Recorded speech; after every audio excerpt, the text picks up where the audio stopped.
Dans cet épisode, nous discutons avec Mélissa, infirmière en unité psychiatrique. On touche à des thèmes liés à des troubles psychiques et au suicide.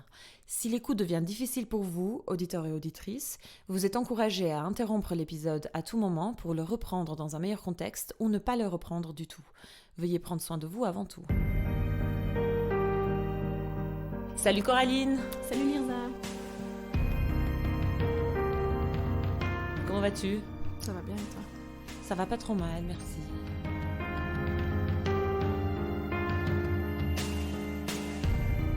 Bienvenue chez les Poissons sans bicyclette. Merci. Bienvenue à toi aussi. Merci. Je dis jamais.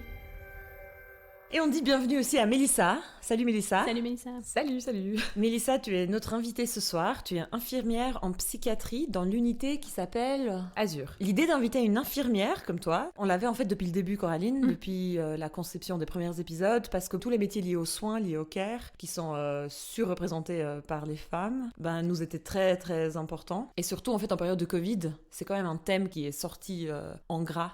C'est un métier qui est peu valorisé et c'est un métier qui est beaucoup plus dur que ce qu'on nous le vend culturellement. Donc on voulait très tôt dans le processus parler à une femme infirmière.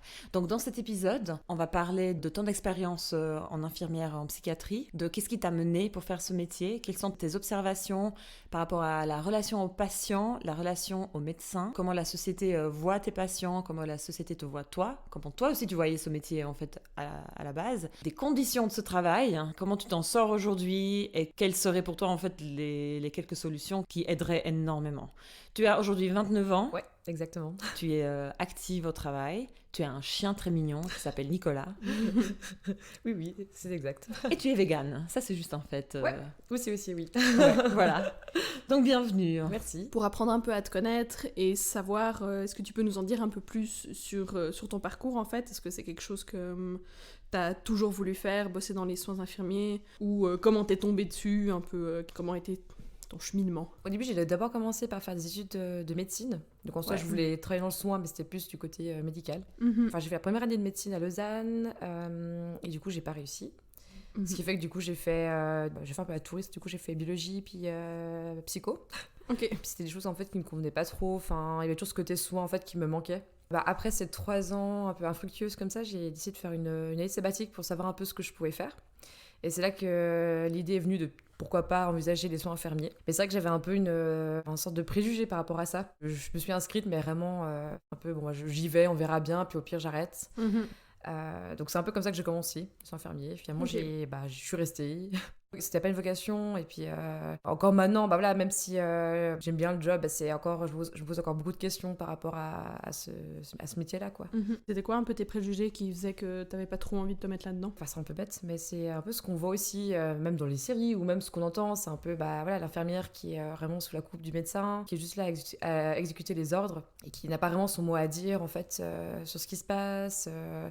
Du coup, là, c'est vrai que je travaille en psychiatrie, mais c'est vrai qu'à l'époque, j'avais plutôt la vision de l'infirmière en somatique, qui est plutôt travaille plutôt avec les personnes âgées. J'entends bien, c'est un énorme préjugé que j'avais, mais c'est vrai que j'avais pas de...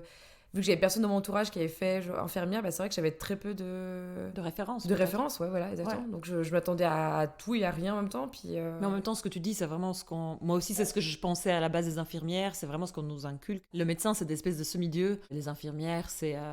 Elles sont là derrière, elles font pas grand-chose de très important. Oui, c'est exactement, voilà ça. Toi, Coraline, ta maman est infirmière, du coup, tu connaissais peut-être mieux la réalité du métier, ou pas? C'est drôle, je me suis jamais posé la question, en fait, si je connais vraiment la réalité du métier, parce qu'effectivement, ma maman est infirmière depuis toujours, maintenant elle est à la retraite, mais elle a été infirmière toute sa vie. J'allais souvent la voir, des fois, quand elle travaillait le week-end, on allait... Je pense que je me suis jamais posé de questions là-dessous, mais j'ai pas l'impression d'avoir eu justement ce cliché de la personne qui exécute juste les ordres, en fait. Ouais. Peut-être parce que ma maman a pas ce genre de personnalité. Ça collait pas avec ta mère. Ouais, je me suis dit, elle obéit pas juste aux gens. Tu vois. Mais moi, en fait, ce que j'avais dans ma tête, c'est pas... Et ça, c'est clairement ce que la société m'a inculqué. C'est pas juste que les infirmières exécutent des ordres, mais c'est qu'elles font un travail moins important ou moins conséquent. Et là, je me rends compte à quel point c'est pas du tout vrai, en fait. Ça peut être, selon les situations, même l'inverse, en fait. Le rôle de l'infirmière est crucial, quoi. À ce côté, un peu, il y en a qui connaissent les patients beaucoup plus que le médecin qui te voit 20 minutes dans la journée, quoi. Et puis du coup, donc t'as commencé tes études un peu en mode plan B, enfin, on verra quoi, on y va puis on verra bien. et puis ça t'a plu direct, ou t'as eu besoin de te réchauffer un peu, quoi, de te faire à l'idée? Je t'avoue que j'ai pas trop aimé mes études. Ouais. Déjà, on a l'année préparatoire, donc c'est une année vraiment que personne n'aime trop. Ok, parce que tu fais un peu de tout. Oui, je fais un peu de tout, puis en fait, en gros, on est en année en commun avec ceux qui veulent faire physio, ostéo, diète, donc c'est très général. Ouais, ok. Parce qu'après, du coup, ils passent l'examen d'entrée, et puis nous, après, si on réussit cette année préparatoire, on rentre dans la première année de bachelor. Ouais. Donc c'est vrai que ça reste assez général. Donc c'est un bachelor. C'est un bachelor, ouais, exactement. Exactement. Durant ces préparatoires, on a un stage de 8 semaines. C'est vraiment par hasard qu'on est affilié au lieu de stage. Donc moi, j'étais à Prangin en psychiatrie, avec l'Anti2, donc la future équipe que j'ai intégrée à l'issue de mon bachelor. J'étais impressionnée par ce que faisaient en fait les infirmiers dans l'équipe. Il y avait quand même pas mal de collaboration entre les médecins et les infirmiers. Le côté psychiatrie, ça me plaisait beaucoup. Le lien que les infirmiers avaient avec les patients, c'était super intéressant. Puis ils avaient une connaissance énorme sur les médicaments, les pathologies, donc c'était super intéressant. Okay, donc c'est ce qui m'a un peu donné envie de me raccrocher un peu au wagon. Quoi. Après, c'est vrai que les 3 années de bachelor, à part la 3e que j'ai bien aimé parce qu'en fait on a des modulations qu'on peut choisir, et du coup j'ai choisi que des trucs en psychiatrie. C'est vrai que les 2 premières années c'est très somatique. Après, en même temps, normal, je veux dire, il y a plus de gens qui veulent faire le somatique que la psychiatrie, puis somatique ça regroupe quand même un grand nombre de services en fait. Mais c'est vrai que du coup, quand on sait déjà qu'on veut faire psychiatrie, je trouve que c'est assez frustrant. Enfin, je me retrouvais pas du tout dans les cours qu'on avait. Chaque année, je voulais arrêter. Ouais, j'ai vraiment eu du mal à m'accrocher. Quand c'est pas ce que tu veux faire, c'est un peu juste de la matière en trop à devoir apprendre. Exactement, ouais. Tu savais quand t'as commencé des études que tu voulais aller en psychiatrie? Écoute, j'avais déjà une petite idée. Je me dis pourquoi pas psychiatrie, parce que c'est vrai que j'ai jamais trop aimé les soins somatiques. Après, effectivement, je pense que ce stage m'a donné vraiment envie. Puis je me suis dit, en fait, je me vois qu'en psychiatrie et pas ailleurs, quoi. Ouais. Du coup, non, c'est vraiment ce stage, je pense, qui m'a réconciliée avec ça, quoi. Mais vraiment. Et puis moi, avant, je disais que j'avais ce préjugé-là pour les infirmières, mais depuis que je m'intéresse à des questions féministes, en fait, j'ai un peu le schéma de ma tête qui s'est inversé, mais vraiment complètement de l'autre côté. Et je suis là, les infirmières et tout ce qui est les équipes de soins, c'est des anges. Et les médecins, c'est des bolos. Enfin, j'ai viré de l'autre côté. Hein, et l'autre jour, je suis allée me faire une prise de sang. Et la dame qui faisait ma prise de sang, je la regardais vraiment avec des yeux doux. Et je suis sortie de là, j'étais là, elle était tellement cool. J'en ai marre, en fait, qu'on mette tellement les médecins sur un piédestal. Et puis, voilà. Et puis, toi, t'as parlé quand même que, finalement, ça t'a plu parce qu'il y avait une bonne collaboration avec les médecins et les psychiatres. Est-ce que ça reste le cas? Comment ça se passe, la synergie, donc, entre l'équipe des infirmiers qui vous êtes sur place non-stop et les médecins, comment ça se passe en fait le lien? En fait, ça dépend vraiment en fait de l'équipe de soins en fait que t'as. Oui. T'as des médecins avec qui ça se passe hyper bien, c'est fluide la collaboration. Médecins et infirmiers, c'est vraiment 2 métiers qui sont complètement différents. Après, c'est vrai que souvent t'as quand même encore chose, comme on dit, c'est vieux préjugés. Et puis si je puis dire, les vieilles infirmiers, tu sais, qui sont là, les médecins de toute façon savent rien. Oui, c'est ça. Tu vois, non mais c'est marrant, tu vois, parce que c'est vrai que maintenant de nos jours, c'est on sait qu'on a chacun un peu deux métiers différents, mais après c'est vrai que ça dépend tout de la personne qu'on a en face de soi, quoi. Enfin, on a même des collègues infirmiers quand j'étais en stage ou quoi qui, franchement, des fois ils parlaient super mal à des médecins assistants qui étaient juste ça, mais en fait je suis chaud à apprendre, mais du coup je sais pas, donc Ouais, mais est-ce que tu penses que c'est un héritage d'un passé ou c'est une hostilité héritée en fait des rapports de hiérarchie peut-être un peu trop marqués ouais. Alors qu'au final, en soi, les médecins sont pas du tout nos supérieurs. Enfin, notre supérieur, c'est l'infirmière-chef ou l'infirmier-chef. Puis alors, les médecins, ils ont leur cadre, mais du coup, en soi, si un médecin dit mais je vais te réprimander, t'es là, en fait, t'as pas le droit de me réprimander parce que t'es pas mon chef. Mais ça, on a tendance des fois un peu oublier, du coup. Donc, rien que ça, tout déjà, à fait, tu vois, moi je savais pas. Rien que ça, déjà, de se dire, on a chacun des chefs qui ont notre propre rôle, quoi. Des hiérarchies, quoi. Oui. Voilà, c'est déjà différent, quoi. C'est vrai qu'une fois que tu réfléchis, ça fait complètement sens. Vous avez pas le même métier. Ouais. Et que vraiment, en fait, on a ce cliché, en fait, que les personnes en soins infirmiers sont juste les exécutants des médecins, alors que c'est pas le même job du tout. Ouais, c'est clair. Voilà, moi récemment j'ai eu cette réalisation à quel point ce métier n'est pas valorisé et à quel point je me rends compte que moi en tant que femme, j'ai été éduquée avec des valeurs de soins et des valeurs de care que même si je suis pas dans un métier du care, j'applique en fait. Je vais dans mon entourage professionnel, je vais essayer vraiment je vais être attentive et vigilante au bien-être des gens. Est-ce que les gens s'en sentent bien quand je demande un truc et je sens que ça coince, je suis là mais ça va, t'as peut-être pas assez de temps pour ce que je demande, c'est vraiment, et je trouve que c'est des valeurs ultra importantes. Mais en fait, en regardant autour de moi, je me rends compte qu'on travaille avec des valeurs de burn-out. Oui, c'est vrai. En fait, on nous pousse, si on prend, on nous laisse prendre, et jusqu'à ce que ça casse, et après on prend un petit arrêt, et après on revient. Et les gens derrière, comment ils vont mentalement, on n'en parle pas. Il faut être un fort, il faut être un dur. Enfin, moi, je le vis vraiment, en fait.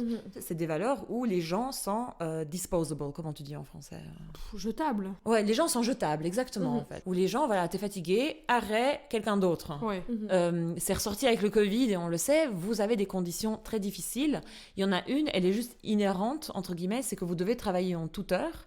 Et c'est prouvé statistiquement, il y a des études que les gens qui ne dorment pas régulièrement la nuit, ils ont une moins bonne santé. Est-ce que tu peux parler un peu des conditions qui te conviennent pas, en fait? Il y a ce truc aussi où on est au courant des conditions, etc. Mais des fois, on n'ose pas trop s'y plaindre parce qu'on se dit, en fait, on a choisi ce métier. Du coup, mais on sait qu'on travaille de nuit, on sait qu'on travaille les jours fériés, on sait qu'on travaille les week-ends. Ouais. Donc, des fois, il y a ce côté où on est là, on ne veut pas trop se plaindre, mais en même temps, c'est hyper lourd. Enfin, pour vous donner un exemple, la semaine prochaine, du coup, je travaille lundi, mardi, mercredi, 2 jours. Et du coup, j'ai 2 horaires différents. Donc, autant des fois, je travaille l'après-midi, donc je peux me lever. Je fais de 11h30 à 20h. Et autant le lendemain, je vais commencer à 6h45 et puis faire 15h45. Donc là, la bascule. J'ai un jour de récup et après, j'entame 4 nuits. Du coup, là, c'est un peu le style d'horaire qu'on peut avoir. Et puis là, vu que je travaille à 8h30, enfin 8h30, en étant à 90%, c'est vrai que j'ai très peu de récup. Ça m'arrive des fois d'avoir un jour de récup dans la semaine, du coup, et puis je travaille du lundi au dimanche. Et j'avoue que, effectivement, ça me convient pas du tout. Parce que, ok, t'as choisi le métier, donc tu sais que tu vas travailler de nuit, mais plus de régulation peut vraiment aider. Oui. Par exemple, obligatoirement 2 jours de repos consécutifs. Ouais. Par exemple, une semaine, tu vas travailler que de 11h à 20h. Et puis, comme ça, au moins, t'as un rythme qui a du sens. Et je suis sûre que ça, c'est des choses ultra réalistes et atteignables. Comme genre, je sais pas, les pilotes, ils doivent avoir dormi 8 heures. Il doit y avoir des choses un peu comme ça pour les infirmières. Et je trouve qu'une semaine de 42 heures de 100% pour vous, c'est trop, quoi. C'est trop pour moi, mais... Oui, non, mais moi aussi, c'est trop pour moi. Non, mais quand tu fais des horaires comme ça et t'as même pas un week-end, votre 100% devrait être plus bas, quoi. Mais mais je suis d'accord avec toi. Mais c'est vrai que c'est comme on disait aussi avec une collègue l'autre jour, on parlait, c'est pas le fait de faire que 5 jours qui est difficile, parce qu'au final, tout le monde travaille 5 jours dans la semaine, enfin, c'est ok. Ouais. C'est plus, franchement, d'enchaîner des horaires un peu où, on n'a aucune régularité, quoi. Ouais, t'as aucun rythme. Je trouve que c'est hyper pesant sur le moral aussi, parce que du coup, on est fatigué. Pour ma part, je suis fatiguée constamment. J'arrive pas forcément à récupérer, parce que c'est vrai que les jours de congé sont comment, des fois, t'as aussi envie de profiter autre chose que dormir, quoi. Ouais, c'est hyper compliqué à gérer, je trouve, au quotidien, honnêtement. Ouais, c'est clair, parce que tu dis, oui, tout le monde bosse 5 jours, ouais. Mais moi, je peux bosser 8 heures, je fais 8h, 17h, quoi. Du lundi au vendredi, et puis tu peux aller te faire tes petites pauses café, ta pause de 1h à midi, ce qui me semble pas le cas non plus dans les soins infirmiers. Ouais. Enfin, plein de trucs où, en fait, ça fait que ta qualité de vie est vraiment beaucoup plus simple, et puis c'est beaucoup plus facile d'avoir des hobbies à côté. Ouais. Parce que je sais qu'à 17h, j'ai fini mon travail, normalement.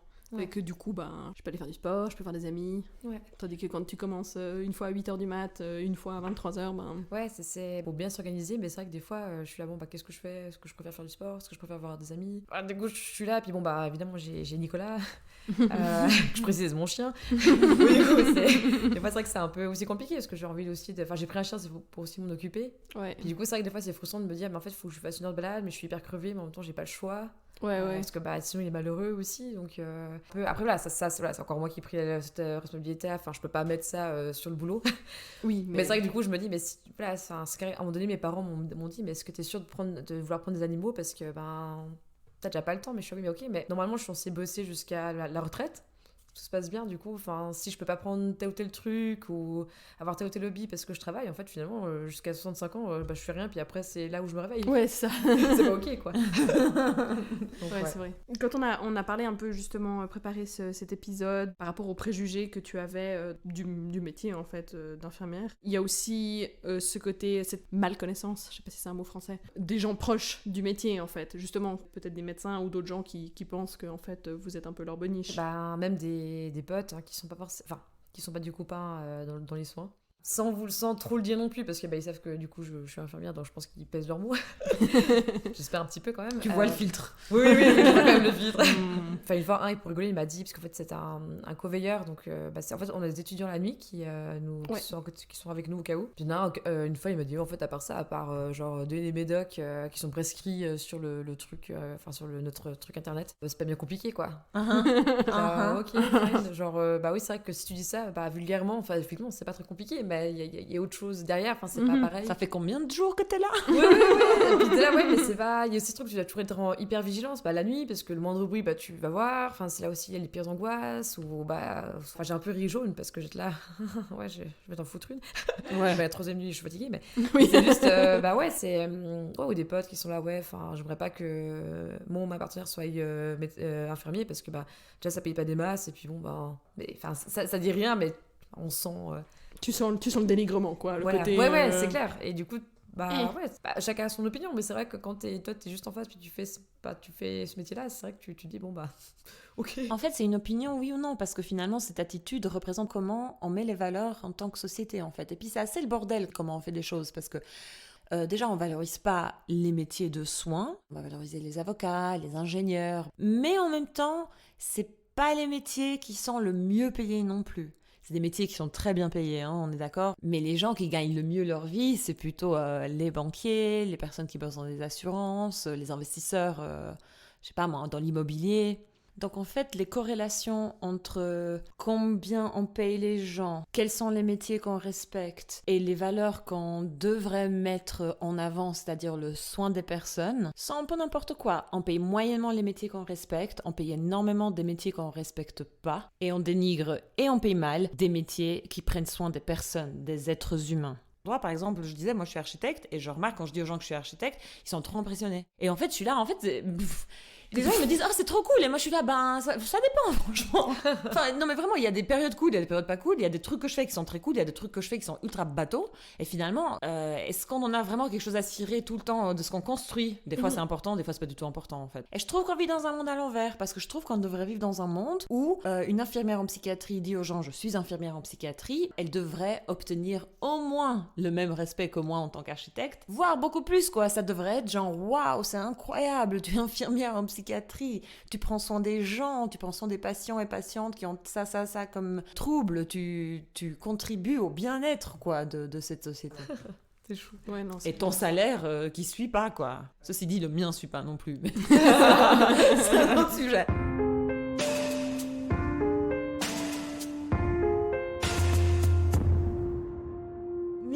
Si on discute un peu de la réalité que c'est d'être infirmière en psychiatrie, c'est-à-dire d'avoir des patients avec des troubles psychiques, avec des journées assez imprévisibles, dans le sens que tu sais pas trop comment ça va se passer, ça peut mal virer. Tu as aussi été témoin de situations très graves et traumatiques en fait.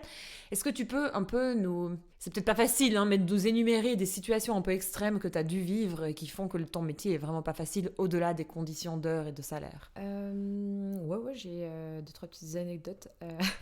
On avait un patient, un jeune patient qui restait pendant longtemps dans notre service. C'est à l'époque où j'étais pas encore du coup à Suri, où c'était assez compliqué. Enfin, il y avait, la prise en charge a été reprise un peu de zéro, et puis c'était un jeune garçon qui était hyper imprévisible comme ça. Puis en fait, en gros, quand il s'agitait, en fait, il fallait être facilement 8 à 10 personnes sur lui pour le maintenir, pour qu'il évite qu'il évite de se faire du mal d'abord lui, puis qu'il évite de nous faire du mal aussi, parce que voilà, qu'on doive après l'injecter, parce qu'en fait, le patient refuse de prendre ses traitements par la bouche. Rien que ça déjà, je trouve que c'est hyper violent comme image d'avoir quelqu'un qui est à terre ou qui est sur un matelas, bref, peu importe, mais du coup on doit injecter. Je trouve ça hyper violent. Tu dois soumettre en fait un peu, ça c'est dur, je pense. Quand j'ai été transférée à Suri, ça fait déjà 2 ans que je travaillais. La première journée, on a dû injecter une femme. Et j'ai trouvé ça hyper violent. Ça faisait déjà 2 ans que je travaillais, donc c'était pas la première fois que je voyais ça. Mais je sais pas pourquoi, ça m'a hyper... je sais pas, j'étais hyper choquée de voir ça. Oui, j'imagine de voir quelqu'un se faire plaquer. C'est vraiment ce côté soumettre une personne, en fait, qui genre ressent bien. Ouais, exactement. Ça. J'avais aussi un patient aussi, c'était un autre jeune patient on devait contentionner au lit. Donc contention, donc ceinture pelvienne, chaque membre et tout. Okay. Parce que du coup, on n'avait pas de chambre fermée. Et du coup, pour qu'il évite de nous de se faire du mal, de nous faire du mal, c'était en pleine nuit. C'était assez récurrent, c'était pendant mes premières nuits en plus, donc j'étais pas trop à l'aise parce que c'était aussi la première fois que j'étais de nuit. Ouais. Et du coup, heureusement, il y a une super solidarité, donc tout le monde, les autres services venaient aussi t'aider, parce qu'on est quand même en effectif réduit la nuit.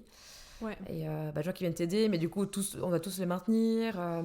Le patient, il te crache dessus, il te gueule dessus, il essaie de te mordre. Enfin, puis même une fois attaché, c'est, voilà, tu l'entends qu'il gueule, qu'il hurle la mort, et c'est, de nouveau, c'est hyper violent. Enfin, c'est la nuit, donc tu n'entends aucun bruit, tu entends juste ça. Enfin, c'est angoissant. C'est hyper angoissant. Et tu dois juste le laisser à un moment donné. Et puis, c'est ça, attendre que les médicaments du nouveau fassent effet. Et t'es là, ça peut durer une demi-heure, comme ça peut durer genre 3 heures. Une fois, j'ai eu un temps où c'est 3 heures où le patient gueulait à la mort.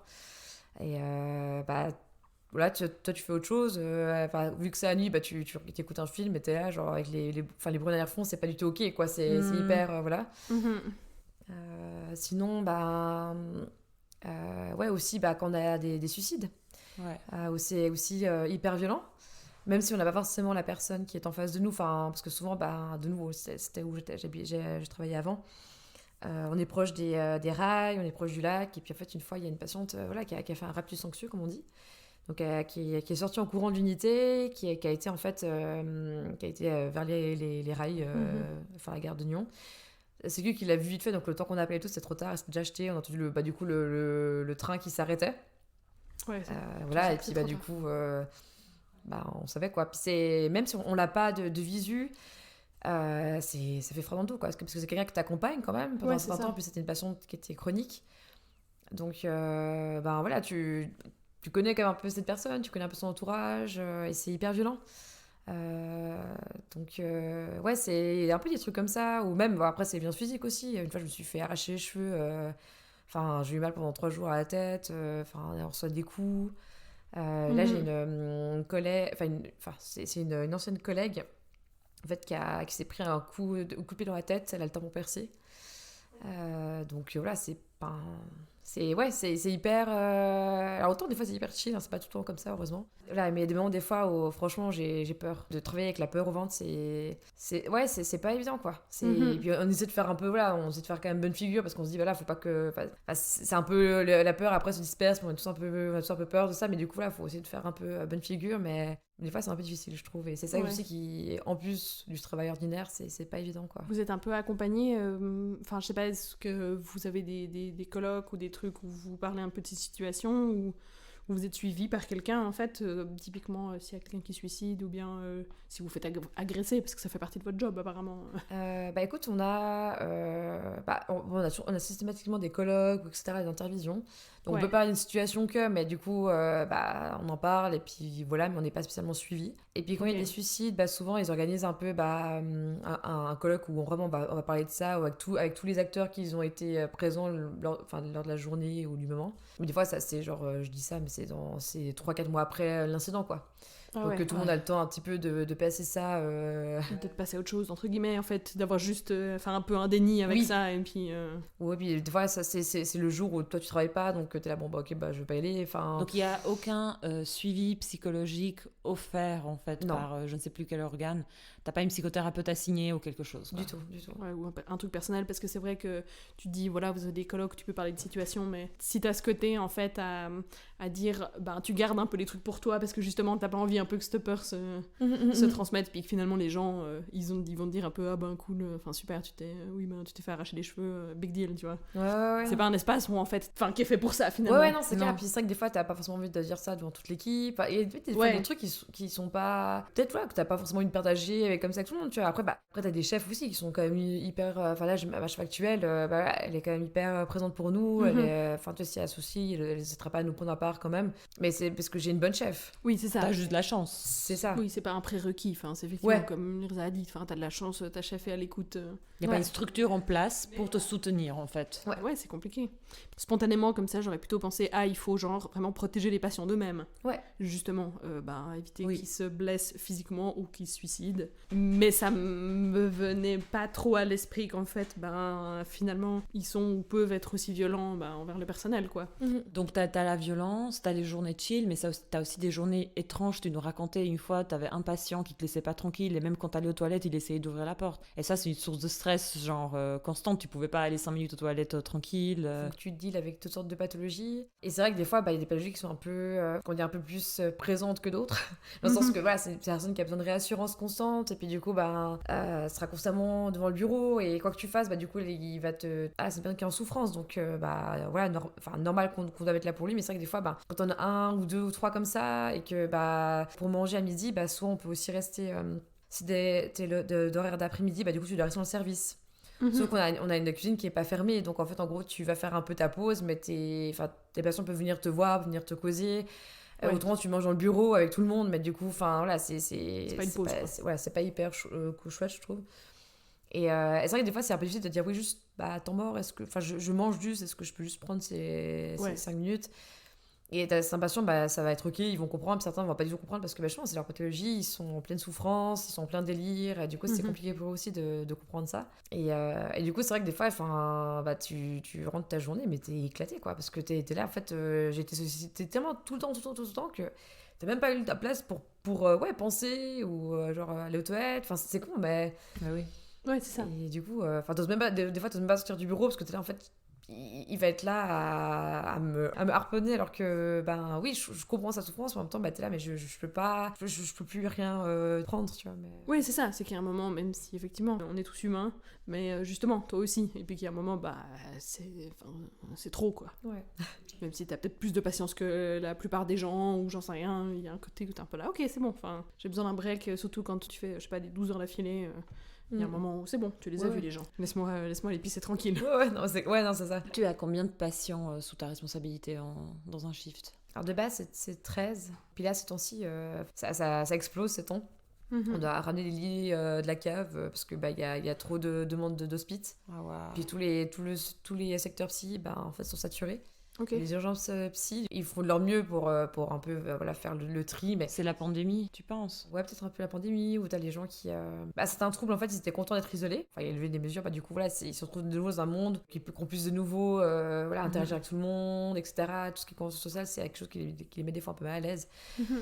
Et du coup, c'est quelque chose qui les fait des fois un peu décompenser, le fait d'aller de nouveau chez le médecin, parce que c'est vrai que pendant la pandémie, on disait plus, on évite les rendez-vous, le fait de devoir y retourner, ça, c'est un facteur de crise, bref, plein de choses comme ça, où pendant la pandémie, ils arrêtent toujours le traitement, mais vu qu'ils sont pas suivis, sont moins suivis, du coup, leur décompensation passe un peu sous silence. Maintenant, du coup, il y a un peu tout qui est révélé. Vous êtes aussi en sous-effectif, non? Ouais, depuis que j'ai repris mon nouveau poste, on est en sous-effectif. Et tu sais pourquoi? Est-ce qu'il y a une pénurie d'infirmiers et infirmières en Suisse? Est-ce que... Oui, je pense qu'il y a ça aussi. Et puis, en fait, c'est vrai que la psychiatrie est très peu prisée quand même. C'est vrai qu'il y a pas de gens qui préfèrent plus faire du somatique. En tout cas, je me rappelle à l'époque, à l'école, on était vraiment un petit groupe à vouloir faire psy, où on savait qu'on voulait faire ça. Puis les autres, au contraire, ouais, non, moi je vais faire du somatique, la psy, on fera ça quand on voudra se reposer un peu. Enfin bref, c'était déjà même il y a le préjugé que être infirmière en psychiatrie, c'est chill. Ouais, exactement. On va boire des cafés et puis on fume des clopes toute la journée, quoi. Mais sérieux? Ouais. Alors c'est vrai que c'est moins physique, effectivement. On n'a pas des tournées, etc.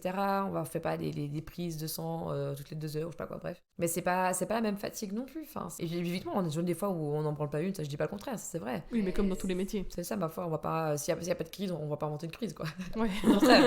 Tant mieux, tu vois. Tu vas aller poker les gens. Ouais, non, ouais, c'est ça. Franchement, Salut. Voilà. Non, mais c'est clair. Ouais, c'est clair. Donc, en fait, au sein d'un métier déjà très dévalorisé, avec beaucoup de préjugés, il y a dans le métier des gens qui dévalorisent encore ta branche. Ouais. C'est pas très encourageant, quoi. Peut-être boucler la boucle des conditions. Est-ce que tu dirais que tu es bien payé? Écoute, non, je trouve pas. Ouais. Vu les conditions, vu la difficulté. C'est vrai que si on pouvait être un peu plus... Ouais, un peu plus. Je dirais pas de chiffres parce que je sais pas ce qui serait bien ou pas, mais... De toute façon, c'est pas ça la chose principale qui ferait que t'irais mieux. C'est ça, en fait. Ouais, non. Les horaires plus réguliers, peut-être toujours 2 jours consécutifs de congé, peut-être un 100% plus réduit pour un métier qui est considéré comme difficile. Peut-être assez, en fait, pour faire le travail. Ouais. Plus de reconnaissance, plus de respect et un meilleur salaire, ça aiderait déjà beaucoup, quoi. Mais comme tu dis, je pense que c'est d'abord les horaires. Je pense que... en tout cas, personnellement, c'est ce qui m'aiderait à plus me raccrocher, je pense, au boulot. Parce que comme tu dis, le salaire, bah voilà, t'as ton salaire, ça fait 2 ans et demi que je bosse, tu t'y fais, enfin, tu vois, tu fais en fonction, enfin, ça, à la limite, c'est pas un problème, tu vois. Puis j'arrive à rouler, c'est pas un souci. Parce que si tu gagnes, je sais pas, 2000 balles de plus, mais qu'en fait, tu peux jamais rien faire. Tes horaires, c'est de la merde. Honnêtement, t'es fatigué. Je préférais avoir plus de temps libre, du coup. Et en fait, parce que tu subis toutes ces conditions et t'as pas de reconnaissance dans la société, enfin, t'as tes potes qui te disent, ouais, mais bon, j'aimerais pas que. Ouais, chapeau. Ouais, c'est clair. Mais c'est marrant parce que du coup, hier, j'étais en train de boire un verre avec une pote, et puis il y avait 2 mecs à côté de nous, puis enfin bref, ils nous tapaient à Cosette, puis ils nous demandaient ce qu'on faisait, et du coup, bah, j'ai expliqué que j'étais du coup infirmière en psychiatrie, puis le mec était quoi, ok.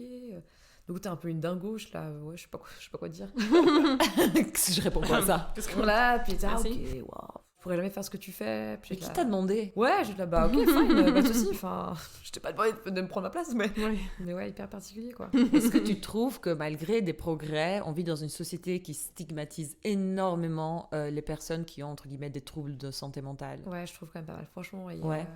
C'est aussi pour ça que je voulais travailler aussi là-dedans, c'était pour un peu changer l'image qu'on a, parce que bah forcément souvent, quand tu vois un mec un peu chaud dans le bus, t'es là, purée, il fait peur, il va me faire du mal, alors qu'au final, souvent les gens qui sont atteints de troubles psy, il y a plus de chances qu'ils se font du mal à eux-mêmes qu'aux autres. Ouais. Et c'est vrai que du coup, en fait, on a souvent accès à ce qu'on appelle l'auto-stigmatisation. En fait, les gens ils sont là, bah en fait, je sais que j'ai un trouble psy, mais du coup ils s'auto-stigmatisent, enfin ils s'isolent tout seuls, et ça, ils se coupent du monde, etc. Et puis ça devient encore plus compliqué pour eux en fait d'avoir une prise en charge, quoi. Parce que du coup on peut pas les chercher chez eux, et puis du coup c'est vrai que c'est hyper compliqué. On dit qu'on met 10 ans à des fois à poser un diagnostic, parce qu'en fait pendant les premières années, bah voilà, c'est un peu sous couvert, etc. Et puis après la personne, bah elle se rend compte qu'il y a quelque chose qui va pas forcément. Et ça aiderait à poser un diagnostic plus tôt. Il y aurait plein de choses à mettre en place, mais le fait aussi peut-être de moins stigmatiser la psychiatrie, les gens atteints de troubles psychiques, je pense que déjà ça serait pas mal, parce que en fait, je pense que les gens du coup auraient moins peur d'aller consulter, parce que là du coup ils se disent voilà, il y a un truc qui va pas, bah faut que j'aille consulter, mais du coup on risque de me dire que j'ai un trouble psy, bah du coup j'ai pas envie, je préfère rester chez moi, puis comme ça je laisse ça sous couvert, puis comme ça je suis normale comme le reste du monde, tu vois. Ouais, j'essaie de faire avec. Exactement. Alors que des fois c'est hyper compliqué, parce qu'il y a des symptômes qui sont horribles, la personne est en souffrance, et puis on travaille aussi beaucoup avec des gens qui sont toxicodépendants. Du coup, souvent, les gens sont là, ouais, c'est les vieux toxicos de la riponne, et puis c'est vraiment. Mais dis ça d'une manière hyper péjorative. Et ouais, de nouveau, je sais pas, il y a des gens, des fois, ils sont là, ils me font peur, ils insultent, et là, mais en fait, je pense pas que les gens, ils ont décidé d'être toxicos de la riponne. Je pense pas que ce soit un chemin de carrière que tout le monde veut suivre. C'était pas leur aspiration, quoi. Voilà, exactement. Je pense que généralement, il s'est passé plein de trucs qui ont fait que tu t'es devenu dépendant de substances, etc. Puis c'est des personnes qui sont en souffrance aussi, qui sont tellement mal vues par la société aussi, parce qu'au final, comment ce qu'ils font, c'est juste demander 2 balles, puis ils sont juste avec leur groupe, qui sont parce qu'en fait souvent ils s'acceptent parmi, parce que c'est les seules personnes qui les acceptent, et du coup c'est ça aussi que je trouve un peu malheureux, c'est qu'au final après il y a plein de trucs qui se mettent en place, il y a des campagnes qui commencent un peu à prendre soin un peu de gens qui sont atteints de troubles psy, il y a de plus en plus de conférences qui se font et tout, mais je trouve que si t'es pas intéressé par le sujet, t'auras pas forcément accès à ça sur les réseaux, etc. Voilà, si t'es pas intéressé, t'as pas l'algorithme qui fait que tu vas tomber dessus, quoi. Ouais, une fois que t'es dedans, mais c'est vrai que ça va pas venir comme ça vers toi, comme une pub H&M, quoi. Ouais, c'est ça, attends, ouais, c'est ça. Non, mais c'est clair, c'est ça. Ouais. Et c'est comme cette histoire, je sais pas si vous vous rappelez, il y avait un temps, on devait voter pour les endroits où tu peux te piquer de manière... Oui, les locaux d'injection. Oui, vous avez fait tout un à Pataquès, à Lausanne, enfin bref. Et puis du coup, c'est vrai que les gens disent, mais c'est pas possible et tout. En fait, c'est plutôt pas mal, parce qu'au final... Ça se fait, de toute façon. Enfin, ces gens, de toute façon, ils vont continuer à expliquer quoi qu'il en soit. Du coup, autant leur donner des conditions qui sont convenables, qu'on puisse quand même un minimum... C'est comme la weed, les gars. Ouais. Faut la légaliser. Non, mais je le dis, je le mets là. Ça, là, comme ça. C'est mon Dieu, c'est drogué. Ouais, mais bon. On les encourage. Mais oui, c'est ça, on les encourage. Non. C'est pas possible. On va devenir une ville de toxicos, ça continue. Là, mais en fait, va voir un peu plus loin, genre. On les encourage juste à ne pas se transmettre une hépatite. Voilà. Je trouve que ça paraît vraiment des fois beaucoup évolué par rapport à ça. Enfin, il y a encore des gens qui ont des avis très arrêtés là-dessus, quoi. Ouais, vraiment. Mais moi, je remarque, ma petite échelle, je fais une psychothérapie depuis 3 ans. Et en fait, j'en parle beaucoup parce que j'aime beaucoup faire ça et j'en parle. Tu sens le malaise quand tu le fais un peu? Il y a des gens, vraiment, limite, je parle de ça et je dis genre, ah oui, j'en parlais à mon psy l'autre jour. Il y a 4 par terre, ils sont gênés pour moi. Ah, c'est vrai? Ouais. Oh. C'est vrai. C'est vraiment assez drôle, ils savent pas quoi me dire. C'est comme si j'avoue une faiblesse. Ouais, tout à fait. Soit je suis en train d'avouer que j'ai vraiment un truc qui va pas, ou alors j'ai été une faible, quoi. Alors que j'aurais pu me la boucler, avaler, et puis gérer toute seule. Et je trouve ça assez drôle. Et puis en fait, j'en parlais à mon psy, justement, puis lui, une fois, il a ultra banalisé le truc, puis il a dit genre, non mais tout le monde va chez le psy. Hein. Ce qui n'est pas tout à fait vrai, Non. mais après, j'ai regardé autour de moi, et j'étais là, mais il y a tellement de cabinets de psy à Lausanne. Enfin, il y a quand même du monde. Oui, c'est clair. Ouais, Oui, c'est clair. Mais je suis d'accord. Enfin, puis je pense que ça dépend vraiment beaucoup des milieux. Ouais, je pense. Ou bien tu peux aller le voir, tu peux aller chez un ou chez une psy, mais t'en parles que à quelques personnes. Oui, mais c'est privé. Mais comme je dis, au début, tout le monde pense que t'as un foutu problème, quoi. Donc Ouais. là, pas forcément, t'as peut-être juste envie de régler ton truc, puis c'est ok, tu vois. Ou t'es comme tout le monde en fait. Tout le monde a un problème. Donc, De toute façon, c'est clair, en fait, tu veux prendre soin de toi en allant régler ce qui te questionne, pardon, donc c'est tant mieux, tu vois. Ouais, c'est clair.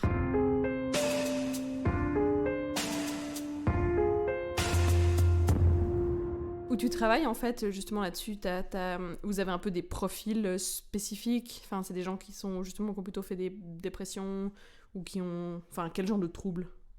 Du coup, actuellement, là, je travaille avec les personnes qui souffrent de troubles psychotiques, donc qui sont schizophrènes. Ouais, ok. On peut avoir toutes sortes de pathologies selon en fait combien il y a de places dans l'hôpital. Donc on peut accueillir les d'autres sortes de pathologies. Mais Ok. principalement, c'est troubles psychotiques, ouais. Ok. Donc, bon, schizophrénie, de toute façon, c'est très large comme terme, en fait. Les symptômes, entre guillemets, varient complètement d'une personne à l'autre, Tout j'imagine. à fait, ouais. Ouais, Attends, c'est ça. ouais. T'as différentes sortes de schizophrénie aussi, donc oui, Ouais.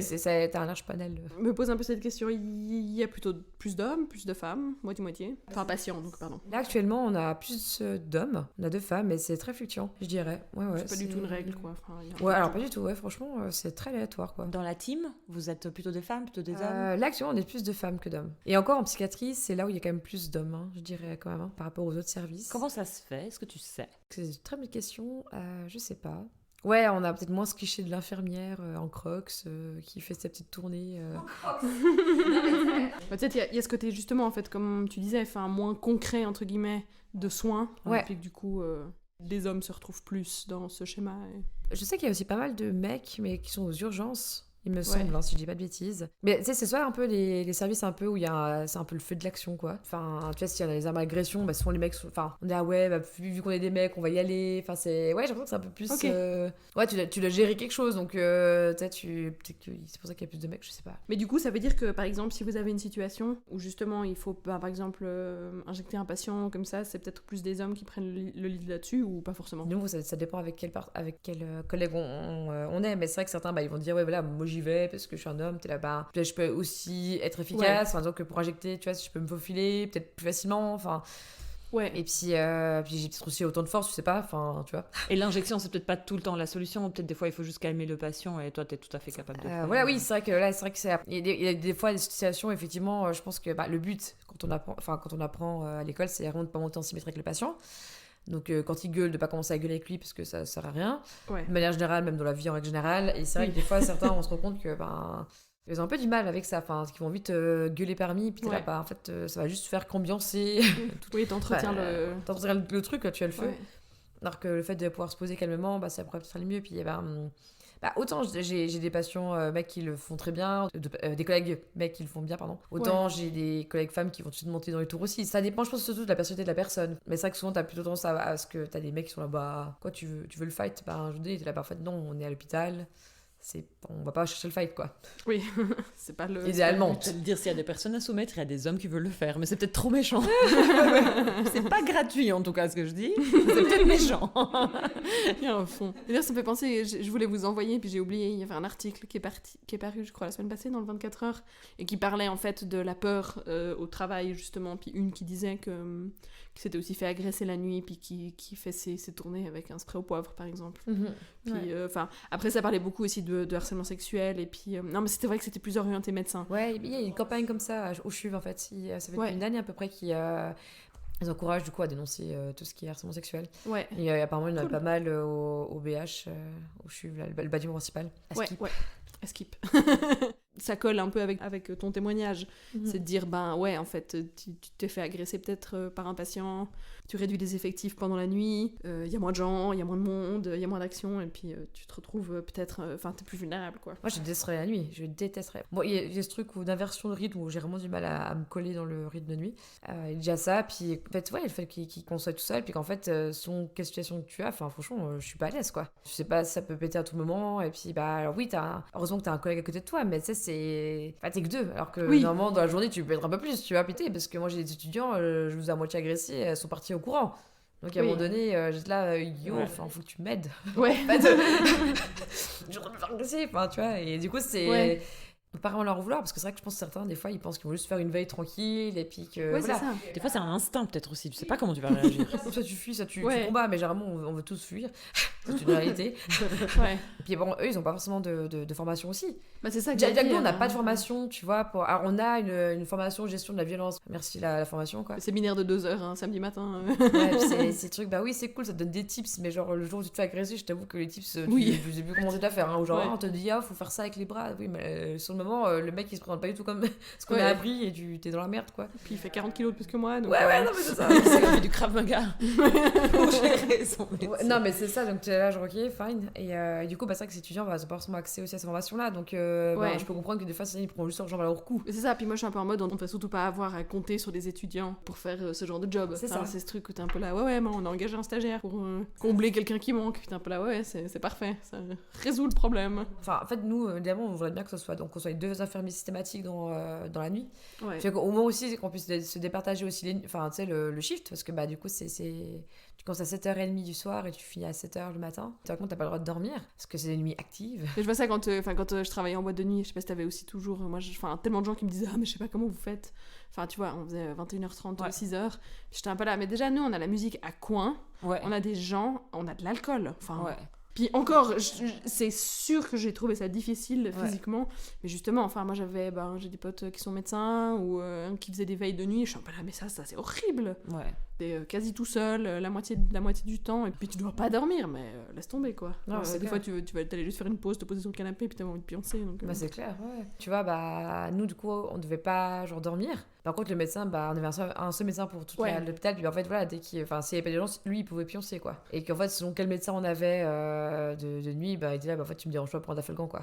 Donc en fait, en gros, si c'est vraiment urgent, tu m'appelles, puis certains, des fois, ils décrochaient pas avant 4 sonneries, donc toi, t'étais là. Alors, je peux comprendre ce truc où s'il y a pas d'urgence, tu peux t'endormir, mais du coup, pourquoi nous, on peut pas, se poser aussi? Enfin, tu vois, et du coup, est-ce qu'on peut pas non plus se relayer, du coup, avec le coveilleur ou l'autre infirmier? Ouais. Moi, franchement, toute impunité, ça m'arrivait de dire au coveilleur, je m'alterne un petit peu, quoi, parce que, enfin, les 5 minutes, parce que moi, je peux pas rester pendant 12 heures, Non, puis ça marche pas, c'est pas vrai, je sais pas pour qui ça marche, qui se disent, non, c'est bon. Ouais. Puis ça, j'étais toujours en hyper vigilance, parce que tu sais, le moindre coup, de toute façon, je me réveillais, juste là, Oui, c'est ça. Dans tous les cas, je disais que t'es au taf, t'es pas chez toi. Donc tu dirais que t'es en hypervigilance quand t'es au travail. Ah ouais. La journée, moins, parce que t'entends moins de bruit, puis que tu sais que t'es plus avec l'équipe et tout, mais la nuit, t'es toujours en hypervigilance. Moindre bruit, je suis hyper en alerte, quoi. Enfin, ça, c'est clair. Est-ce qu'il y a des relations gratifiantes, des fois, avec des patients? Oui, mais il y a... on a un peu de toutes sortes. Certains qui vont nous traiter de connards à la fin de leur split. Puis il y a certains patients qui sont hyper remerciants, hyper reconnaissants. Et ça, c'est vraiment cool, quoi. Ça fait hyper plaisir. Ouais, généralement, ils sont hyper choux. Des fois, ils reviennent aussi. Ils viennent nous faire des petits cadeaux. Enfin, c'est hyper chouchou, quoi. Et même quand c'est des patients qui sont chroniques, donc qui reviennent après un certain temps à l'hôpital, parce que, voilà, ils viennent quand même te dire, ils viennent quand même te saluer, ils viennent quand même prendre un peu tes nouvelles, et ça, c'est... Reconnaître ton humanité. Ouais, non, mais c'est chou, c'est vraiment chou. J'avais plus ça à Prangin, parce que, du coup, vu que j'ai travaillé plus longtemps là-bas qu'à Souris actuellement, c'est vrai que j'ai des patients chroniques, je voyais qui c'était. Et du coup, c'est genre, vous êtes de nouveau là? Oui. Puis du coup, t'en rigoles avec le patient. Ouais, c'est ça. Sur comment, des fois, ça dépend de la situation, évidemment. Ouais, des patients qui font du bien, quoi. Et ça, c'est cool d'avoir ça quand même de temps en temps, quoi. Ouais, mais j'imagine. Disons qu'ils ne te voyaient pas tous forcément comme une figure d'autorité ultime. D'ailleurs, des fois, ils ne nous voyaient pas du tout comme une figure d'autorité. C'est genre le médecin, c'est la figure d'autorité, et puis nous, on est vraiment... parce que des fois, ils sont là, les poteaux. Ouais, c'est ça. Ouais, mais c'est ça, tu vois, c'est vraiment... Alors, des fois, des fois, c'est plutôt bien. Tu sais, quoi, des fois, ils sont hyper énervés. Ils sont, ouais, mais comment est-ce que je serais bien?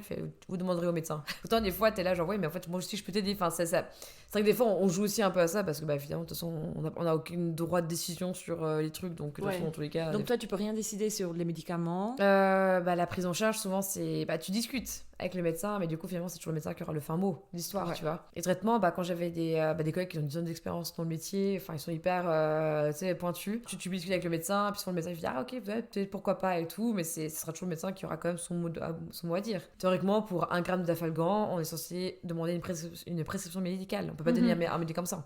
Alors que, enfin, on est tous d'accord qu'on en prend aussi chez nous, tu vois. Ouais, c'est clair. Ça m'est déjà arrivé de donner 1 gramme d'Afalgan, puis après je dis au médecin, bah, je donne 1 gramme d'Afalgan au patient, puis donne-moi juste la prescription, tu vois. Vire-moi, quoi. Non, mais tu sais, il y a un moment donné, t'es là, genre, c'est bon, quoi, genre, ça va, c'est un Dafalgan, je te parle pas d'un neuroleptique ou de la morphine que je donne comme ça, tu vois. Mais donc, c'est quand même que t'as accès à tous les médicaments et c'est quand même une grande responsabilité, quoi. Tu dois pas merder les doses. Bah, souvent, des fois, il y a des prescriptions qui sont ratées parce que les médecins, bah, soit ils ont oublié de prescrire ce médicament-là, soit c'est un faux dosage. Si tu connais pas un minimum, c'est vrai qu'une fois, c'était la médecin avait prescrit un truc, une dose énorme, sans faire exprès. Au lieu de mettre 3, elle a mis 30, et puis ça médicament va genre 30, enfin, genre t'es quick, quoi, tu vois. Du coup, ça, tu l'appelles, tu fais écoute, à part ça, désolé, mais genre c'est faux, toi, ta prescription, puis elle est là, trop drôle, ouais, c'est pas trop drôle, enfin, genre. Je sais pas si c'est quelqu'un qui vient de débuter, qui a aucune idée de médicament que c'est, et puis que, je sais pas, qui va peut-être pas aller plus loin que la prescription médicale, s'il donne ça, toi, t'as pas l'air con, tu vois. Ouais, parce que c'est toi qui a fait faux. C'est ça, tu vois. Et parce que t'as pas été vérifié que la prescription était fausse, tu vois. Ouais. Je sais pas comment dire, mais c'est vrai que du coup, on a vérifié toutes les prescriptions qui sont justes, on a vérifié que, par exemple, aussi, on a toujours un peu vérifié tout ce que font les médecins. Et en fait, c'est toujours à nous de leur dire si ça va pas, tu vois. Et du coup, c'est vrai qu'on fait notre job, puis des fois, on fait Vous passez presque derrière eux, quoi. Ouais. J'avoue que des fois, clairement, à part ça, certains... alors, certains médecins assistants, c'est quand ils débutent, bah, c'est normal qu'ils savent pas ça, c'est normal. Puis, faut qu'ils apprennent. Mais certains, des fois, ça fait des moments qu'ils sont là, enfin, un petit moment qu'ils sont là, puis ils ont toujours pas capté, ou ils font de la merde un peu, puis t'es là, en fait, j'en ai marre de devoir toujours vérifier. Ou je leur rappelle, en fait, tu peux donner la prescription, parce qu'en fait, le patient, il est en crise, du coup, il faudrait la prescription de médicaments pour que je puisse donner le médicament. Ah oui, je te fais ça, mais dans 2 minutes, là, je suis occupée. T'es là, oui, mais ok, mais là, le patient, il est en train de péter un câble, qu'est-ce que je fais, tu vois. Moi, je me rappelle au tout début, il y avait un patient qui était méga tendu. Le médecin qui me fait, donne-lui du Valium. Je fais, d'accord, tu peux me dire un peu quelle dose? Du 30. J'étais, désolé, mais genre, c'est pas intuitif, quoi. Je veux dire, tu peux. Enfin, tu sais, genre, m'engueule pas, tu sais. Ah, ça m'aurait trop agacé. Déjà, j'imagine la situation, ça m'agace. Du 30. Ou t'as des médecins des fois qui sont qui viennent de débarquer, ils connaissent pas, mais du coup tu sais ils sont là-bas, du coup tu peux me dire comment je fais pour prescrire les médicaments, tu crois que je dois donner quoi comme médicament, puis j'étais là c'est ton job, enfin oui, je peux te dire un peu ce que tu peux donner comme médicament, ça y est, les autres prescriptions qui sont là, s'il y a un pépin, je sais pas que ça me retombe dessus parce que de base c'est pas mon job et que donc ça dépend de nouveau de toutes les personnes avec qui tu bosses, mais c'est vrai que des fois t'as affaire à des situations qui sont assez cocasses et puis t'es là, mais en fait je suis infirmière, je suis secrétaire, je suis machin, t'as vraiment une triple, je sais pas combien de cassettes que t'as.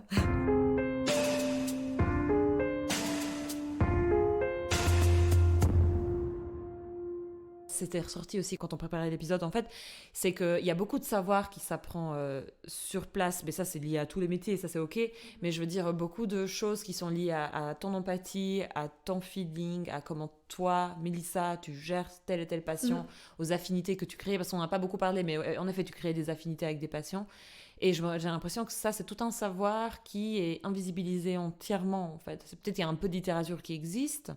Ouais, le métier du care en général, parce qu'il n'est pas valorisé, parce que on enseigne à l'école ce qui est un peu tangible. Tu passes trop de temps à faire tout ce qui est cardiologique, tout ce qui est pulmonaire. Mais il y a tout un savoir, de l'empathie, du relationnel, qui est comme pas transmis, et toi on te l'a pas transmis. Et puis, Mais après, c'est vrai qu'on a eu quand même 2-3 petits cours, mais sur le caring, c'est plus des théories qu'on aborde, des théories infirmières qu'on aborde, mais bon. C'est quoi ces théories infirmières? Du coup, t'as la théorie de caring, où c'est vraiment, c'est la posture de care, quoi. C'est quoi la posture de care? Alors, si je m'en souviens bien, parce que je l'utilise jamais, du coup. Désolée, je voulais pas te faire un examen. Non, t'inquiète. Mais en vrai, c'est toute cette notion de bienveillance, empathie, où vraiment tu enveloppes le patient. Parce que de base, quand tu travailles avec l'humain, t'es comme ça, c'est être bienveillant, empathique, être authentique. Mais t'as d'autres théories qui sont peut-être plus axées sur la famille et les liens que les gens de la famille ont entre eux. Ça dépend vraiment des théories. pas son sujet.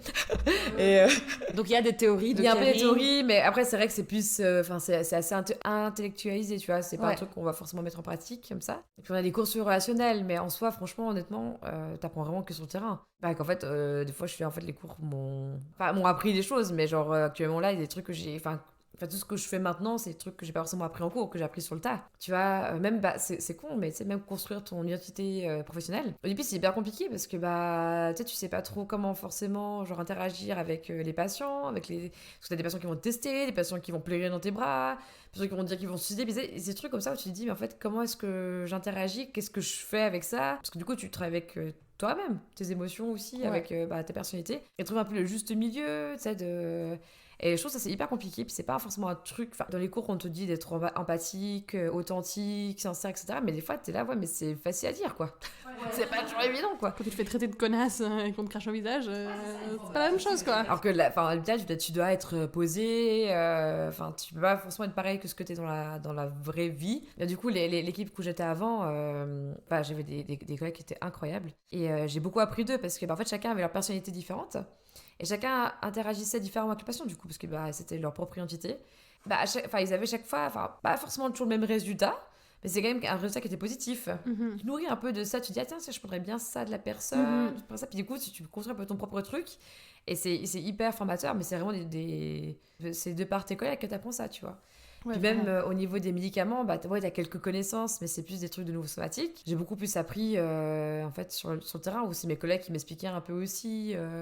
les médicaments, genre tu fais aussi tes propres recherches, mais de nouveau c'est plus sur le terrain que j'ai appris les troubles psy, de nouveau c'est aussi plus sur le tas que j'ai appris. Ça a une certaine idée quand tu sors de l'école, mais c'est vraiment tout devient plus concret quand tu as affaire aussi aux pathologies directement, parce que on fait des jeux de rôle à l'école, mais c'est pas pareil, quoi. C'est pas le patient, quoi. Moi je trouve ça méga compliqué cette question de la posture de ton identité professionnelle, je crois que tu l'as appelé. Oui, c'est clair, des fois c'est hyper quand t'as un patient, ça va être 36e fois qui toque au bureau pour te demander un truc que t'as répondu déjà 40 fois. Du coup, tu souffles, tu vas c'est bon, j'y vais. Mais c'est vrai que des fois, c'est hyper compliqué. T'as des patients, je veux pas être méchante, mais ils sont méga relous, quoi. Moi, j'ai des collègues que je trouve relous. Mais d'ailleurs, parlant de ça, parce qu'au début, quand on parle, on a l'impression qu'il y a une ligne nette de séparation entre vous, les infirmières, et puis les patients. Mais en fait, vous êtes vous cohabitez, quoi, vachement. On travaille en partenariat avec. Ça, c'est pas d'un côté l'équipe soignante et d'un côté les patients, parce que déjà, la ligne est fine, hein. Tu peux, depuis que je travaille en psy, des fois je me dis à tout moment je peux balancer de l'autre côté. Déjà, ça va venir, ça arrive. Voilà, ça peut arriver. Non, puis il y a même des autres collègues t'as des anciens infirmiers qui sont été hospitalisés. Oui. Voilà, alors pas ceux que je connais, mais voilà, donc ça arrive ça peut arriver à n'importe qui. Et puis non, en fait, le but aussi, c'est que souvent, c'est que se dire qu'en fait, le patient, son comment, des fois, il est au courant de sa maladie, il connaît sa maladie, puis il se connaît lui, ses symptômes, etc., il connaît ses traitements. Et du coup, tu travailles vraiment de pair avec le patient. Le but, c'est de travailler de pair avec le patient. C'est pas de dire, ok, alors, vu que moi je suis professionnelle, je sais ça, c'est ça, toi tu sais rien. Le but, c'est vraiment de pouvoir dialoguer et puis d'avoir une collaboration, en fait. C'est ce qui se passe le mieux. Puis des fois, leur dire, du coup, expliquez-moi votre maladie, comment vous la percevez, quels sont vos symptômes, vu que ça fait, je sais pas, 20 ans que vous avez cette maladie. Et du coup, des fois, c'est plus eux qui arrivent aussi, des fois, à nous aiguiller. Et en fait, tel traitement, j'ai essayé, ça n'a pas fonctionné, donc je préférais qu'on essaie un autre traitement. Alors, des fois, t'as des patients qui sont totalement délirants, qui pensent qu'ils sont pas malades, du coup, c'est un peu difficile d'être en partenariat avec eux, on va pas se mentir. Mais généralement, t'as des patients qui se connaissent hyper bien et le but, c'est de pouvoir vraiment collaborer. C'est pas genre, nous, on est là au-dessus, puis eux sont en dessous. Tu vois, c'est pas... Le but, c'est de dépasser ce truc paternaliste. C'est vraiment ce truc où on est sur la même ligne. Et en fait, on a chacun on a chacun des savoirs, mais voilà. Et le but, c'est de pouvoir tout mélanger, ces savoirs, pour en plus... pour trouver une bonne prise en charge, quoi. Ouais, mais c'est hyper important. Et c'est très intéressant. C'est méga complexe. Et ça a l'air drainant. Ouais, c'est... Oui, je suis déjà même fatiguée, on va même de commencer le boulot demain, tu vois, donc... non, mais bon, blague mise à part, mais non, mais c'est vrai que des fois, c'est compliqué quand... quand t'as un patient qui est hyper facile, ça se passe bien, c'est chouette, tu vois, mais quand t'as un patient aussi plus compliqué, qui est dans le déni de sa maladie, ou voilà, qui est méga tendu, qui t'insulte, machin, ça, c'est vrai que c'est plus compliqué, quoi. Comment vas-tu maintenant, Mélissa ? Après combien d'années Bon, ça fait que 2 ans et demi, ça va. Mais comment ça va ? Je suis un peu fatiguée, je dis pas... je suis fatiguée, je me pose plein de questions par rapport à ce métier-là que je trouve en soi très beau. Quand je vois aussi, quand j'en parle avec d'autres collègues qui sont en EMS ou comme ça, qui donnent beaucoup d'ailes, c'est vachement beau, quoi. C'est des trucs, t'as des collègues qui sont incroyables, franchement, que j'admire beaucoup, beaucoup, qui ont une patience d'enfer et qui sont incroyables. Moi, je pensais pas en avoir marre aussi vite.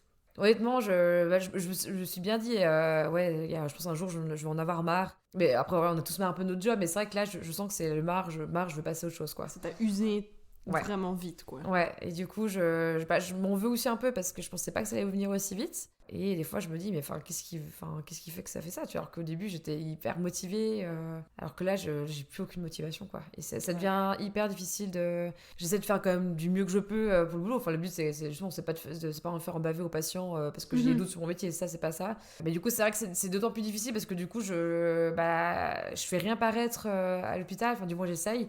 Avec les patients, d'être vraiment le meilleur de moi, mais du coup, je suis d'autant plus vidée parce que je suis là, tu mets 2 fois plus d'énergie, du coup, à que ça se montre pas, et puis que... Et est-ce que tu dirais que c'est surtout les conditions qui ont accéléré en fait le fait que tu es usée? Est-ce que tu as l'impression que si tu avais eu de meilleures conditions, comme on en a discuté, genre de meilleurs horaires, meilleurs salaires, plus de respect, plus de reconnaissance, être moins en sous-effectif, est-ce que tu penses que tu serais en meilleure forme là? Je pense que je serais déjà en meilleure forme, ça c'est sûr.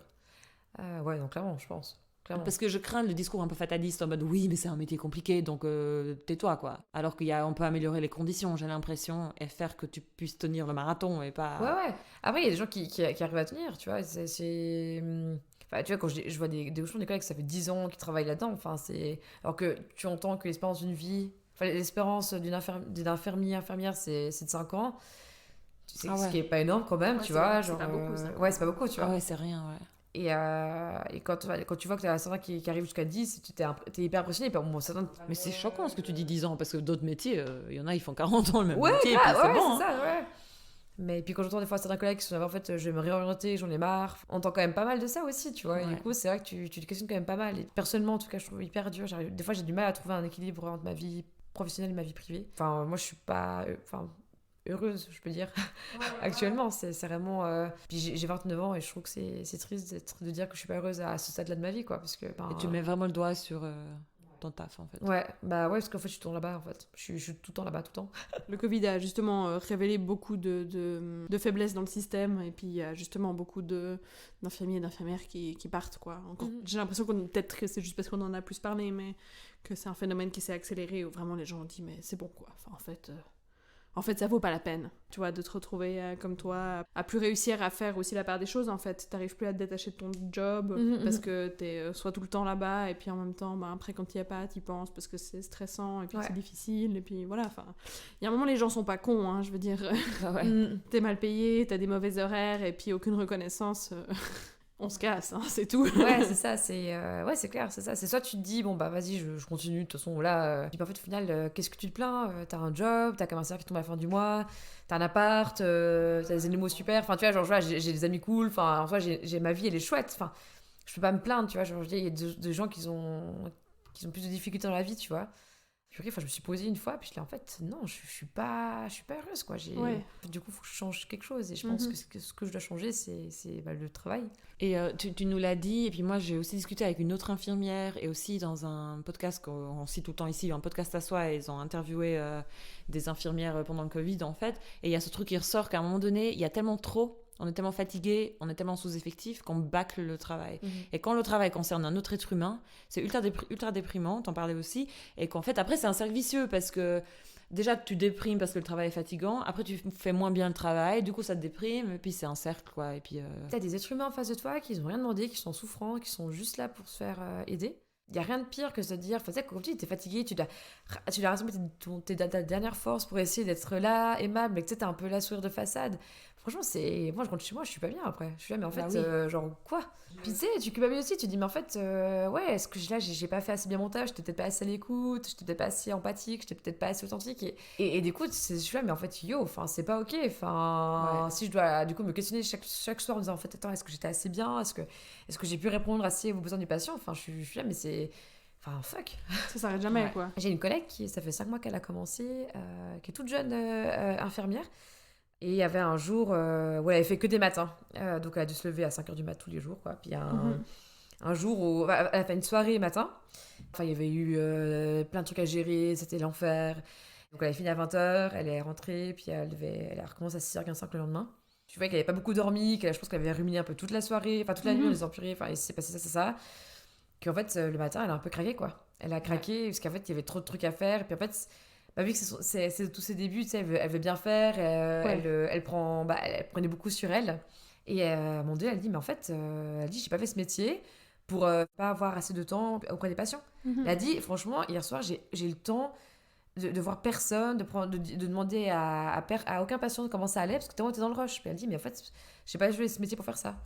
Du coup, ça m'a hyper frappée qu'elle dise ça. Ça fait 5 mois qu'elle travaille. Elle se donne à fond et il y a ça qui ressort, quoi. J'ai trouvé cette phrase waouh. Enfin, tu sais, ça m'a hyper très lucide comme ça. Et puis vraiment qu'elle était à bout, quoi. Alors, voilà, je pense qu'il y a fatigue, etc. Mais je suis fatiguée, j'en peux plus. Et c'est quand même la deuxième en 2 semaines, jeune diplômée aussi, qui a tout déversé. Parce que en fait, il y a beaucoup de choses à faire. On est en sous-effectif. On est avec des intérims qui connaissent pas forcément le service. Nous, on est jeunes diplômés, donc on connaît pas tout non plus. Et mais il y a des trucs que j'ai jamais fait, il y a tout qui se repose sur nous, c'est hyper compliqué, il y a beaucoup de violence ces temps. Du coup, tu te dis, mais c'est pas ok, quoi. Putain, au bout de 5 mois déjà, on peut déjà plus. Tu te questionnes sur les conditions, quoi. Ça fait de la peine, et je te dis, mais purée, c'est de dingue, quoi. Et il vous faut un suivi psychologique, quoi. Moi, je trouve ça... Ouais, c'est impressionnant, en fait, que ça se fasse pas. Je veux dire, dans un milieu où on parle j'imagine, de psychothérapie ou de suivi psychologique tout le temps, et puis que vous en ayez pas, quoi. Non, c'est vrai que je suis d'accord. C'est vrai que des fois, il y a des trucs... comme tu dis, des fois, tu passes toute ta journée, où tu parles du suicide toute la journée, où t'as un patient, et du coup, des fois, c'est... tu sais, après, tu rentres chez toi, tu fais tes courses en micro, puis t'es là, ok. J'arrive un peu à couper court dès que je sors de... Oui, mais jusqu'à quand? Enfin, tu sais, tu coupes pendant 2 ans, peut-être à un moment donné, je me demande... Ouais, il y a la poussière qui s'accumule sous le tapis, quoi, ou normalement... Oui, non, c'est clair. Puis tu te dis, putain, je vais parler de suicide, j'ai parlé de ça, j'ai fait ci, enfin... Ouais, des fois, c'est hyper violent. Des fois, j'ai des potes qui sont là, mais en fait, t'es là, mais t'es pas là quand on boit des verres comme ça. Je sais, mais en fait, c'est juste que... Il y a tellement de trucs dans la journée, tu sais, que faut que je coupe un peu avec l'interaction humaine. Il y a eu tellement de trucs, tellement aussi de... On accueille aussi tellement de tristesse. Enfin, quand t'as des gens qui sont là, mais en fait, ma vie, c'est la merde, j'ai envie de me tuer. Enfin, c'est horrible. Tu dois essayer de les aider en guillemets, à les convaincre de rester en vie, de leur dire qu'il y a plein de belles choses. Mais des fois, c'est hyper compliqué. C'est hyper... T'es pas une thérapeute non plus, en fait. Et puis en même temps, tu te dis, mais en fait, selon ce que je dis, j'ai trop peur que ça va pas, avec le mot qui fait que ça va peut-être basculer, tu sais pas. Ouais. Mais du coup, c'est vrai que c'est... Ouais, puis des fois, je suis juste... Tu sais, genre, je vois des pattes, mais je suis désolée, je peux rentrer chez moi parce que je peux plus parler. Oui, c'est ça. J'ai eu trop de trucs, tu vois. Ouais, mais c'est typiquement ça, c'est qu'en plus, voilà, tu prends sur toi, tu sors, et puis quand tu t'organises, quand t'as des possibilités, puis en même temps, t'es vidé, quoi, en fait. T'as tout donné à ton taf, et puis après, t'es juste... t'es claqué, quoi. Ouais, puis du coup, c'est vrai que j'accueille pas du coup, parce que mes potes te disent, j'arrive plus trop à accueillir parce que je suis full. Ouais, c'est ça, vraiment. Mais du coup, avoir un chien, ça aide pas mal parce que du coup, je fais des longues balades, je coupe mon téléphone et puis ça fait vraiment du bien. Tu changes d'air, tu penses à plus rien, tu fais un peu le vide, ça fait du bien. Ouais, ça c'est cool. Donc j'encourage les infirmiers à avoir un chien, mais c'est pas si simple que ça. Ouais, c'est ça. J'ai tout, mais... Ça a été pour toi de partager tout ça, en fait? Oui, tout à fait, ça c'est pas un souci. Ouais. Merci beaucoup, Mélissa, d'être venue au podcast. Ouais, merci à vous de m'avoir invitée. Avec plaisir d'avoir enfin une infirmière. Ouais, c'était notre rêve. Pour toi, ça a été, Coraline? Oh ouais, très bien. Merci, et toi? Ouais, ça a été pour moi aussi. C'est dur d'entendre tout ça. En fait, ça me fout un peu la rage. Je me dis vraiment, on vit dans un monde à l'envers, quoi. Mais bref, on va pas refaire le discours. C'était Les Poissons sans bicyclette, le podcast féministe lausannois. Merci Mélissa, merci Coraline. Merci. À la prochaine. À bientôt. Ciao.